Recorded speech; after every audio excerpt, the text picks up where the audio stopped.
เหมือนในปีคริสต์ศักราชเดินไปบริเวณมา6 วัน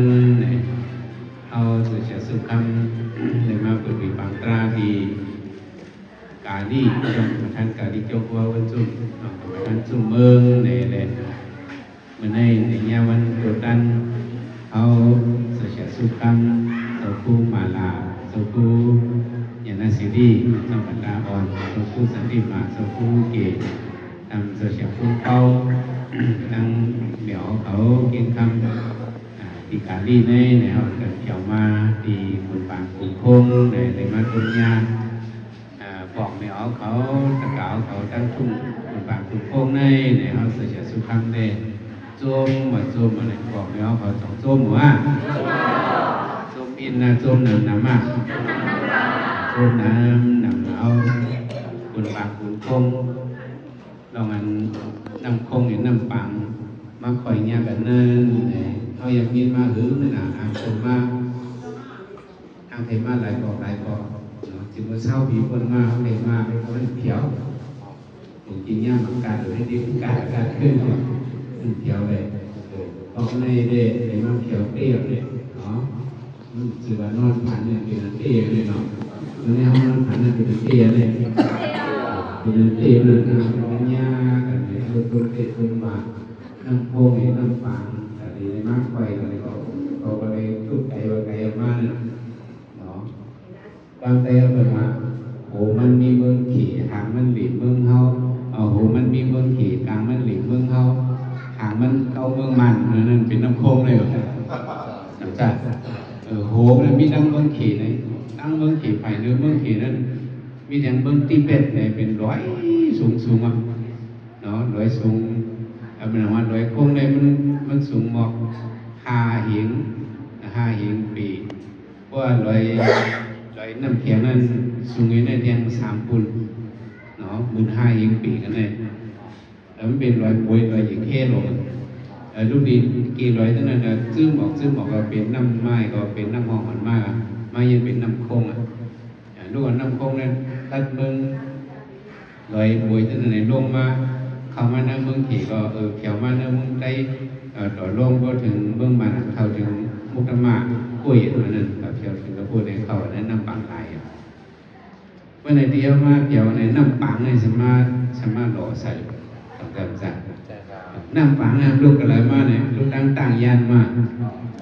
ลูกตั้งยันถึงเมืองตอมเมืองมาเนี่ยโหงได้เล็กๆไว้ผู้รอคำอะไรโหงเลยเนาะอันนี้เนี่ยไหลรู้ลูกดาวคนไหนไหลรัดเวียงสีเวียงต่างยันไหลขาหิ้งสีเวียงเมืองใหญ่ไหลเข้ามาในเกียซีลูกในเกียซีก็ไหลเข้ามาเข้าเลยเนี่ยคุณหิ้งเนี่ยก็มาเข้าในน้ำปากกันเลยแนวมาเลยว่าเป็นโซบปางเนาะน้ำปางมาปองเสือน้ำโกงมาเป็นน้องอาโซบปางน้ำเตียงมาปองเสือน้ำโกงมาเป็นน้องอาโซบเตียงเนี่ยกันในก็เลยเป็นโซบปังเนาะติงตาไซดีกันไหนเนี่ยเขาจะก็เลยมาเพียงกันไหนเนี่ยมาด้วยตลาดนำ2 เมมาคอยกันกันไหนเนาะเขาว่าเช่นกันนี่ก็หมุนมันปันอังก็ถือมีเลยมาคอยเลยมาแย่กันที่สังเกตว่ามาโคมห้อมกันได้บอกว่ามันกี่อย่างมากเนาะสังยามอย่าง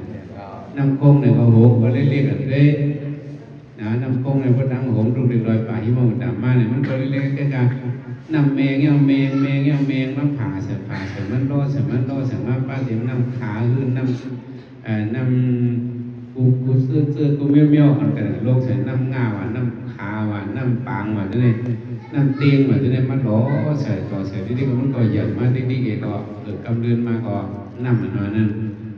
เขาหมอให้ยังเขาทำอย่าเห็นเบิ้งเนื้อกำผาในน้ำในอยู่กันแล้วก็ยับเขาเดินหากันว่าเอาอย่างเขาหากันที่กันน้ำในเนาะลูกเนื้อหอยเนื้อห้องเงี้ยลูกนี้น้ำซึมเหมือนวัดออกนั่งเงี้ยเขาไหลกว่าซึมกันเลยบอกว่าน้ำในเขาเปียงเขามีความหมายของอันหนึ่งนั่นเขาหลวหากันเขาวันในน้ำในเขานัดความกับเขาวันนั้นหนึ่งเขาหากัน ลงหากันเขาก็ขำขึ้นตั้งเนื้อเมื่อก่อนขำขึ้นตั้งเนื้อลงซื้อกันนั่นของว่าในของว่าเขาย่อมหมันหน้าเขานั่นนั่นในเขาย่อมหมันหน้าว่ะเขาเองเขาย่อมหมันหน้าเขาก็เคียงดอกเขาโอนดอกกันย่อมไปมาห้อมกันย่อมไปมาห้อมกันย่อมมาห้อมกันก็เป็นว่าน้ำเกลี่ยอย่างถึงน้ำโค้งเลยหันมาโฮมลมเลยมีอยู่เศร้าเป็ดเกีบกิ่งน้ำมันมักไหลเขาเนี่ยน้ำโค้งเลยหันเป็นเอาไว้เส้นไม้มันเนี่ยหันเป็นน้ำมันใหญ่ๆมีเศร้าเป็ดอันนี้แต่ว่าเป็นน้ำโค้งลงน้ำโค้งไหลลงอยู่ตาสีนั่นนั่นเราเดินมาก็ปลอดภัยว่าที่น้ำสมุทรตลาดแล้วน้ำสมุทรตลาดก็เฮียมันทำอย่างว่าเป็นแต่นั่งเลยก็เบิ้ลน้ำไว้หมันหน้าพร้อมกันน้ำกลางกาอย่างมึงหนาน้ำเขียวน้ำกุฏิตีเนี่ยมันกันลงนะเข้าสู่นั้นน้ำปังหลายโมเดลเลยก่อนในน้ำปังหลายเนี่ยมันเยอะนะกว้างนะตะเกาของยำหันเอายำหันหนุนนั่นเก็บหางมันนั่นด้วยเนี่ยพวกสุดสายตาเนี่ยเนาะคือสังพอหลวงพวกฝ่าอะไรป่าลงอย่างนั้นจ้องอยู่พวกนี้นั่นมันเป็นเอาหางนั้นน้ำไหนเนี่ยเขาหากันเลยมันก็เป็นลองยืนเยอะนะพวกน้องก็เป็นนั่นเครือก็เป็นนั่นพวกหมอเข้าหากันออกหาสู้กันมันก็ยืนเยอะมาที่กับเนี่ยเป็นตลาน้ำปางน้ำโค้งมาล่อกันในสุกว่าก็เขาเอามาห่มห้อมกันนิดเตียวสังคมกันล่ะเนี่ยเอาผู้สูงเอาห้อมกันได้ดีเพื่อนนะเอาห้อมกันเอาผู้สูงมาล่อกันเลยเนาะแต่กล่าวเอามากกันในก็กันมาห่มหูตั้งในผู้สูงเอาจังกา3 วัน 4 ส่วนมาห้อมกันล่อกันดูด้านอันนี้ผู้สูงเอาห่มกันป่าเหมียวก็เลยห่มกันเลยเอาอาเชียงกาก็เลยมาทบยากันเนี่ยหรือหุบส้มจอมเตะก็เลยเดินวาจอมความสั่งสอนอ่อนหลีวันดับวันนี้พวกข้าพระเป็นเจ้าคุณเจ้าป้าสั่งสอนนั่นในวานจอมเงื่อนเวการเบิกเลิกเหตุการหลีสีเจอเขากูสู่คำพระพอมาหนังไหนเขาหาหรือจอมไปเงื่อนเวการเบิกเลิกเหตุการหลีสีเจอเขากูสู่คำพระพอมาหนังไหนเขาหาหรือจอมไปเงื่อนเวการเบิกเลิกเหตุการหลีสีเจอเขากูสู่คำพระพอมาหนังไหนเขาหาหรือจอมไปในเป็นข้อวัดดาปฏิโมกข์พระเป็นสอนสั่งสอนไว้หมายหนึ่งในเรื่องเงื่อนเวการเบิกซึมเสกการอักกุศลกรรมซ้ำโอ้หลับจะได้เอาการเงื่อนเวการเบิกเรื่องเหตุการณ์ลีเรื่องเหตุการณ์ลีกุศลเหตุการณ์ต่างหน้ากุศลศีลกุศลสัมมากุศลวิปัสสนากุศลวิยาวิสากุศลเขาหนังกันจอยเทียมกันนาวันตาสุนเขาผมมาพบกันเหตุช่างทางของปัจจุลูเมสื่อตาสื่อตั้งในวันนั้นสุนเขากระดุมกระเดาเปิดกระเดากว่าอย่าไปอย่าไหนมันกว่าอย่าไปอันกว่าอย่าที่ไหนมันกว่าง่ายไปง่ายในกับเมปัจเวสื่อเหตุโคเหตุเฮาที่ไหนมันเป็นวิยาวิสากุศลนั่นแหละเนาะเรื่องการเมืองเรื่องเหตุการณ์ลีสีเจอเขากูในก็เจอเขาก็รวยมันสีให้มันสุกสีอากุศลผมมา1 กรรมอย่ามีบันมันเคยยาว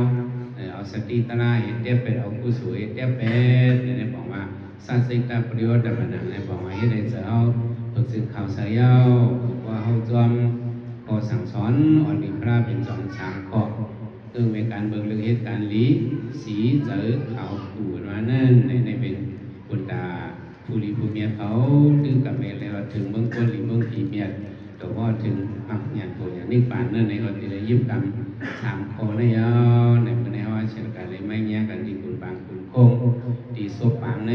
ที่วันตาไซในก็จะกล่าวเขาทั้งหมดทั้งสิ่งอะไรกันเงื่อนเป็นการเบิกเรื่องการลี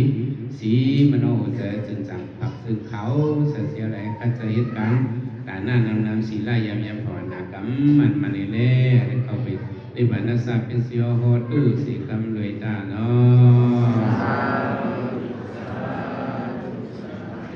กลับไปเลย